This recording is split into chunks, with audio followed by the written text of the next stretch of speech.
में कोटि नमन, कोटिशा नमन। महाराज जी, साथी से पुण्य क्या सभी जीवों को हो सकता है कि किसी विशेष जीवों को होता है? साथी पर पुण्य सभी सम्यक दृष्टियों को होता है, क्योंकि सम्यक दृष्टि निदान बंद नहीं करता। निदान ध्यान तो होता है, लेकिन निदान बंद नहीं करता। इसलिए सम्यक दृष्टि जो पुण्य बंद करते हैं वह साथी से पुण्यबंध ही कहलाता है। अर्थात वो पुण्यबंध पाप के लिए नहीं करते, उनका पुण्य पाप पे काम नहीं आएगा। जैसे सम्यक दृष्टि ने धन कमाया तो सम्यक दृष्टि वो धन से पाप नहीं करेगा, जुआ नहीं खेलेगा, अनैतिक कार्य नहीं करेगा, अय्यासी नहीं करेगा। वो धन लाने पर अपने परिवार की आवश्यकताएं पूरी करेगा और उसके बाद उसके पास धन है तो वह धर्म कार्य में खर्च करेगा। जिन जिन लोगों ने ये कलश बैठाले हैं, ये सब क्या है? साथी से पुण्य वाले ने ही बैठाले। पहले इन्होंने पुण्य किया था साथी से कि हे भगवान, मेरे पास धन आ जाए तो मैं कभी उस धन से कोई पाप नहीं करूंगा, बुरे कार्य नहीं करूंगा, धर्म करूंगा। और ऐसी भावना से इनको पुण्य बंधा। इनके पास 2 पैसा आया और आज उन्होंने ईमानदारी बरती कि वही भावना भा करके धन आया था और उसी के अनुसार इन्होंने धन का सदुपयोग किया, तो अगले बार जा करके ये और समृद्ध होंगे। जैसे हमने कल कहा था, साथी से पुण्य घटता नहीं है, बढ़ता ही रहता है। इसलिए मैं सदा कहता हूं, धन दौलत लक्ष्मी का अभिशाप कभी नहीं लेना, क्योंकि ये सब पुण्य से आते हैं। जब भी धर्म कार्य का मौका मिले, किसी के वो पूछने का इंतजार मत करना, क्योंकि वो तुम्हारा पाप कर्म तुम्हारे लिए किसी से पूछना नहीं देगा।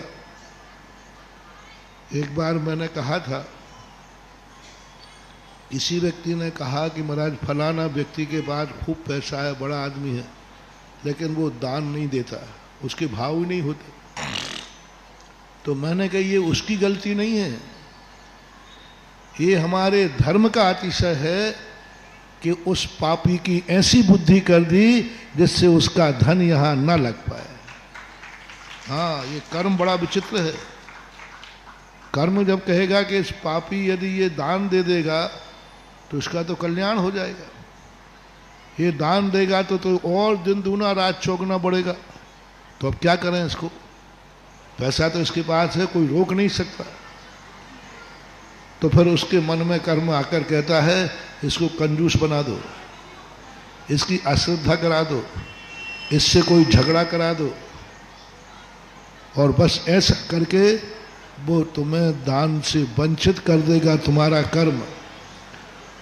और उस मूल ये धर्म का अतिशय था कि ऐसा करके उस पापी को धर्म से दूर करना था, क्योंकि उस पापी को दुर्गति भेजना था। वहवारंभ परिग्रह तुम नार ऐसा।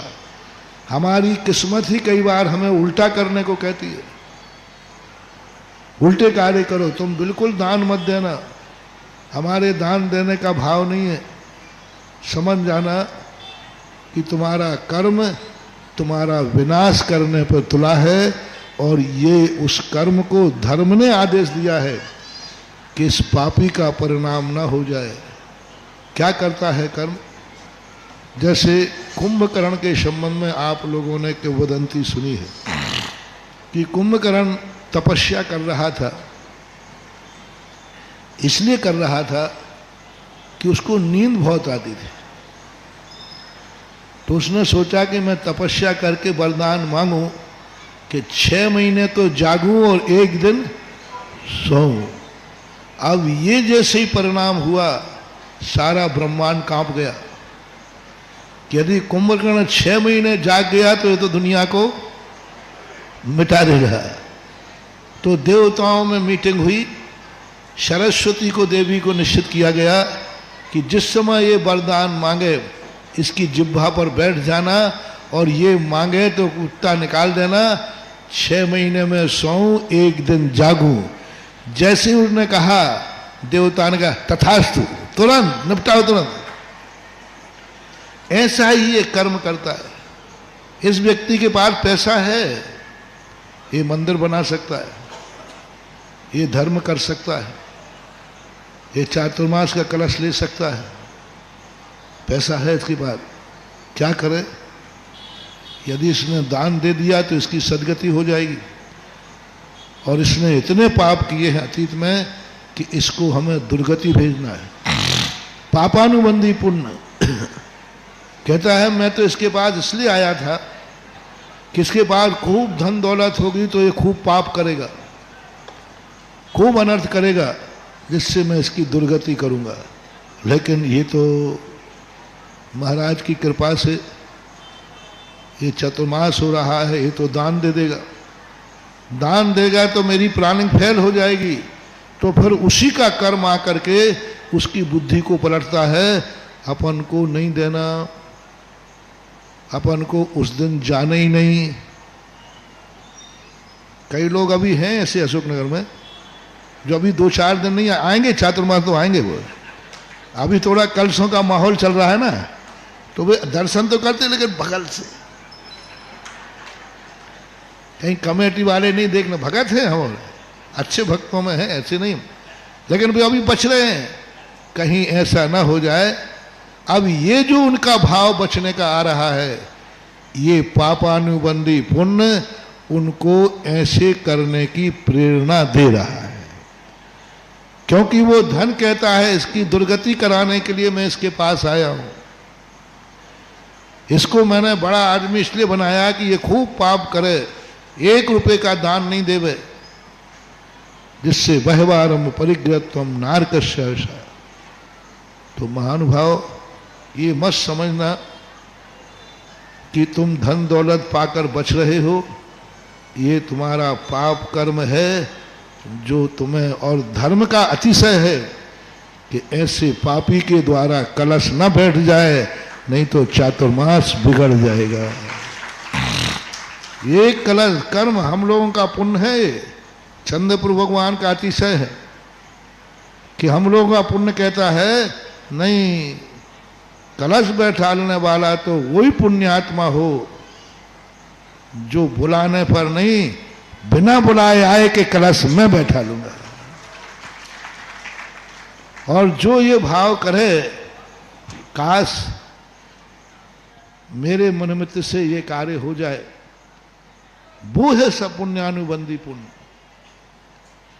इसलिए पापानुबंधी पुण्य तुम्हारा उदय में आएगा तो रावण जैसा, रावण का पापानुबंधी पुण्य था, अपरंपार धन था, लेकिन उसने कोई धर्म के लिए नहीं, धर्म से हमेशा बचता रहा।